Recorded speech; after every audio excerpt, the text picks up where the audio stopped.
Hey everyone, today we're going to take a look at how to access the brake reservoir on a BMW E60.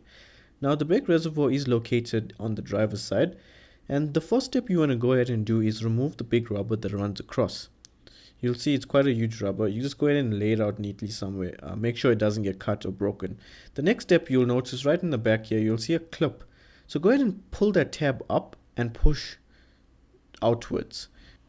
So once you went ahead and remove that, the next thing we're going to need to do is get the microfilter housing out.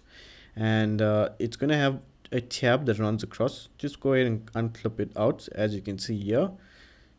Don't go ahead and force it out if it doesn't want to come out. Just make sure you push the box in first and then try and pull the tab up.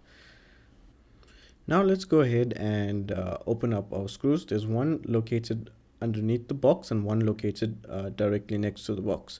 As you can see here, it's about a 45-degree turn. You don't have to carry on turning. The screw will stop, and you will notice that the box will start to lift up. Once you go ahead and do that, you'll notice that it'll slide right out of these tabs right here. Now you can just go ahead and lay the box neatly somewhere. Just make sure you don't mess the filter up, as that's your aircon filter. So now let's go ahead and remove the rubber piece that sits between the boot shock. I have to put a little bit of force to take it out and just leave it one side where you'll remember it. Next, we need to remove a screw that's located under the support brace V-bar. And once you go ahead and remove that, we are almost there to the point where we can take out the whole unit. There's another screw located in the middle of this. Now what you want to do is also turn this about 45 degrees. You will then notice that it should release on its own. And now we're going to take out the whole unit, as you guys can see here.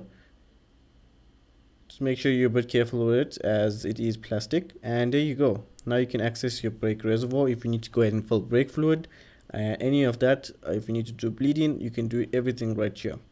So thank you all so much for watching. I hope you found this video to be useful. If you have, please consider hitting that subscribe button, hitting the like button, and we will check you all in the next one.